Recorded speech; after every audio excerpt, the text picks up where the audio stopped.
இறையேசுவிலே பிரியமான சகோதர சகோதரிகளே, உங்கள் எல்லோருக்கும் ஆண்டவராகிய இயேசு கிறிஸ்துவின் பெயரால் காலை வணக்கங்கள் மற்றும் வாழ்த்துக்கள். நான் உங்கள் அகஸ்டின் வேதியர். இன்று மார்ச் மாதம் 10ஆம் தேதி 2026ஆம் ஆண்டு. ஆண்டவரின் மடியில் 5 நிமிடங்கள். தூய டோம்னிக் சாவியை சொல்லுவார், கடவுள் மன்னிக்க முடியாதபடி யாரும் பாவம் செய்ய முடியாதுன்னு சொல்லுவார். கடவுள் மன்னிக்க முடியாதபடி யாரும் பாவம் செய்ய முடியாது. கடவுள் எல்லோருடைய பாவங்களையும் மன்னிக்கிறார். அவர் இரக்கத்தின் ஊற்று. முதல் வாசகத்தை நாம் பார்க்கணும். இன்னைக்கு அசீரிய படை, அந்த ராஜாவால் அசரியா என்கின்ற ஒரு இளைஞன், தானியல் கூட 3 பேர் ஜெயிலில் நெருப்பில் போட்டுருவாங்க. அங்கிருந்து அவர் மன்றாடுவார், ஆண்டவரே, எங்கள் பாவங்களால் மற்ற மக்களை விட நாங்கள் ரொம்ப சொற்பமாயிட்டோம். ஆண்டவரே, நம்முடைய பிள்ளைங்க, நாங்கள் இஸ்ரேல் குலம், நாங்கள் செஞ்ச பாவத்தினுடைய காரணமாக நாங்கள் என்ன பண்ணிட்டோம், எல்லா மக்களுங்க ரொம்ப குறைஞ்ச மக்களாக போயிட்டோம். ஆண்டவரே, எங்களை மன்னிச்சிடுங்க, எங்களுக்கு முன்பிருந்த வாழ்க்கையை கொடுங்க என்று மன்னிப்பை இறைஞ்சுகின்ற இன்றைக்கு முதல் வாசகம். இன்னைக்கு சகோதரர்களே, மீண்டும் சொல்கிறேன், கடவுள் மன்னிக்க முடியாதபடி யாரும் பாவம் செய்ய முடியாது. சமீபத்தில் ஊதாரி மகனுடைய வாசகம் வாசித்தோம். மகன் மனம் மாறி வருகிறான், அப்பா ஓடுறாரு. ஒரு யூதன் ரோட்டில் ஓடக்கூடாது, அது ஒரு அவமானம், அது மதிப்பு குறைவான செயல். அப்படி எதுக்கு நம்ம இப்பயே வச்சுக்கோங்களேன், நம்ம ரோட்டில் குடுக்குன்னு ஓடுறோம் வச்சுங்களேன், மக்களுக்கு ஏன் அப்படி ஓடுறோம், ஏன் ஓடுறோம், என்னாச்சு, ஏதாச்சு, ஏதோ ஒரு தப்பு நடந்து போச்சோ, ஏதோ ஒரு மரியாதை குறைய மாதிரி யோசிப்பாங்க. அதையெல்லாம் அந்த தந்தை யோசிக்கல பாருங்க. சின்ன பையன் எங்கேயோ சுற்றிட்டு சொத்தெல்லாம் அழிச்சு திரும்பி வரான், அப்பா ஓடுறார். ஓடி போய் கட்டி பிடிச்சி, ஏன் புது ஆடை உடுத்துங்க, மோதிரம் போடுங்க, என் பிள்ளைக்கு செருப்பு போடுங்க என்று விருந்து கொண்டாடுறார். கடவுள் மன்னிப்பே உருவானவர். நாம் அப்பேற்பட்ட தந்தையை பெற்றிருக்கிற நாம், அவரை போல நாம் பிறரை மன்னிக்கிறோமா? இதான் எனக்கு தியானம். ஒரிசாவிலே ஸ்டெயின் என்கின்ற பாஸ்டர் ஒருத்தர் இருந்தார், ஒரு பணியாளர் இருந்தார். அவங்களுடைய குடும்பம் ஆஸ்திரேலியாவில் இருந்துச்சு. அந்த ஸ்டெயின் என்கின்ற அந்த நபரையும், அந்த நற்செய்தி பணியாளரையும், அவருடைய மகனையும் அங்கிருந்த மதவாத கும்பல் அவர் பயணித்த ஜீப்லேயே வச்சு உயிரோடு எரிச்சு கொலை பண்ணாங்க. அவங்க மனைவி அங்கேருந்து இங்கே வந்தாங்க. இன்னும் நாங்கள் இருக்க மாட்டோம், எங்கள் ஊருக்கு நாங்கள் போகிறோன்னு சொல்லிட்டு நான் சொன்ன இன்னொரு வார்த்தை, என் கணவரையும் என் பிள்ளையையும் கொன்றவங்களை மன்னிச்சுட்டேன் என்று சொல்லி போனாங்க.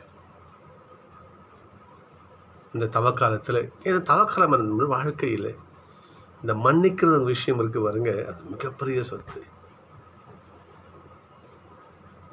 அதாவது மன்னிக்கிற என்னது, மன்னிப்பு கேட்குறோம் மனுஷன், மன்னிக்கிறோம் பெரிய மனுஷன் சொல்லுவாங்க. உண்மைதானே? முன்னாள் கும்பகோணம் மறைமாவட்ட ஆயர், பரிச்சயமான ஆயர், ஆயர் இருதயராஜ் அவர்கள், அவர் நகைச்சுவையாக பேசுவார். அவர் சொன்ன ஒரு விஷயம், ஸ்கூலில் கேட்டகிசம் மிஸ்ஸு ஸ்கூலில் பாடம் எடுத்துருந்தாங்களாம். அப்போது அந்த மிஸ் சொன்னாங்களாம் பிள்ளைங்கக்கிட்ட, குழந்தைகளே,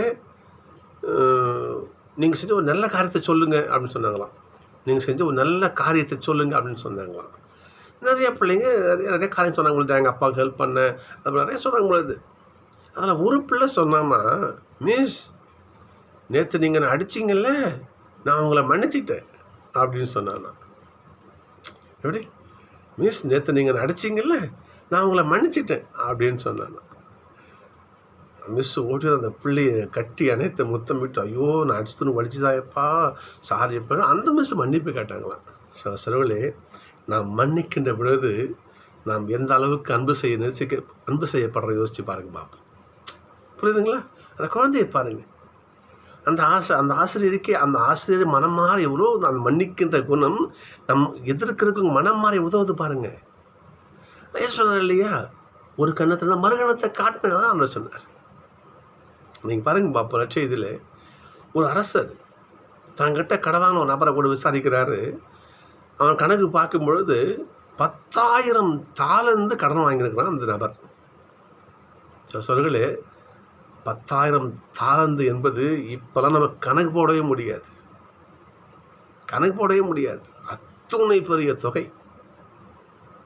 அது அனைத்தும் என்ன பண்ண ராஜா என்ன பண்ணுறாரு, பார்க்குறாரு, கஷ்டப்படுறான். சரி போ, எல்லா கடனும் தள்ளுபடி இப்போ என்று அதை அவனை அந்த அத்தனை கடனையும் மன்னிச்சு அனுப்பிச்சிடுறாரு. இப்போ அந்த ராஜா கிட்ட இவன் அந்த ஒரு ஆணையை மன்னிப்பை பெற்றுக்கொண்டு இவன் வீடுக்கு போகிறான். போகிற வழியில் ஒருத்தர் சந்திக்கிறான். அவன் இந்த நபர்கிட்ட 100 தெனாரியம் கடன் பட்டிருக்கான். 100 தெனாரியம் சொல்லும் பொழுது 10,000 தாலந்துக்கு ஒப்பிடும் பொழுது ஒரு சிறு துளி கூட கிடையாது. அந்த தெனாரியம் 100 தெனாரியம் என்பது ஒரு சிறு துளி கூட கிடையாது. அந்த 100 தெனாரியம் அவன் கடன் வாங்கி கொடுக்க என்பதற்காக அவனை பிடிச்சி சிறையில் அடைச்சி சித்திரவதை பண்ணுறான் அந்த நபர். இதை பார்த்துட்டு என்ன பண்ணுறாரு, ஒருத்தர் போய் ராஜா சொல்கிறான், ராஜா ஒருத்தர் நீங்கள் 10,000 தாழ்ந்து மன்னிச்சு விட்டீங்களே, அவன் போகிற வழியில் அவங்ககிட்ட கடனவன் 100 தெனாரியம் கடன் வாங்கின ஒருத்தரை பிடிச்சி ஜெயிலில் போட்டு அவனை வந்து அடித்து உதைக்கிறான் பாருங்க என்று சொல்லி போயிருந்தோம். அப்படியே அவனுக்கு போயிட்டு கொண்டாவனே வந்து நிற்கிறான். ஏண்டா, நான் உனக்கு 10,000 தாளந்த எவ்வளோ இறக்கத்துடன் நான் மன்னிச்சேன். நான் உனக்கு நீ என்கிட்ட அவ்வளோ பெரிய இறக்கத்தை நீ வாங்கிட்டு உங்கள்கிட்ட 100 ரூபாய் 100 தெனாரியம் வாங்கின அவனை போய் இந்த மாதிரி கஷ்டப்படுத்துறேன்னு சொல்ல பண்ணார இப்படி ஜெயிலில் போடுங்க. கடைசி பைசா கொடுக்கின்ற வரை இவனை வதைப்போர் கையில் ஒப்படைத்தார். அந்த பகுதி முடியுது. ஸோ சொல்களே, கடவுள் நம்மை மன்னிக்கிறார். நாம் பிறரை மன்னிக்கிறோமா சிந்திச்சு பார்க்கணும். ஸோ சொல்களே, மன்னிப்பு என்பது மனதிற்கு மட்டுமல்ல, உடலுக்கும் மிகப்பெரிய ஒரு ஆரோக்கியத்தை கொடுக்கக்கூடியது. நீங்கள் ஒருத்தரை மன்னிச்சு பாருங்களேன், உடம்பே ஒரு புத்துணர்ச்சியாக இருக்கும். சொல்ல மனசில் பாரமெல்லாம் குறைஞ்சிதுன்னு சொல்ல உண்மைதானே.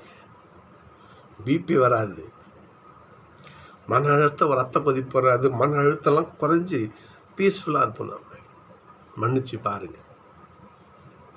சொன்னாலே அந்த ஸ்டெயின் சொன்னா இல்லையா, அந்த மாதிரி மன்னிச்சாங்க பாருங்கள். அவ்வளோ இதற்கு நம்முடைய 2ஆம் ஜான் பால் ஒருத்தன் துப்பாக்கியில் அவரை சுட்டான். அவர் சொன்னார், அவனை மன்னிச்சிட்டேன்ப்பா நான் ஒன்று. சோசர்களே, மன்னிப்பு என்பது ஆன்மாவுக்கும் உடலுக்கும் அருமருந்து. எனவே நாம் கடவுளிடம் பெற்ற அந்த மன்னிப்பை பிறரோடு பகிர்ந்து வாழ்வோம். ஆன்மா உடலும் மகிழ்ச்சியாக இருக்கும். சந்திப்போம்.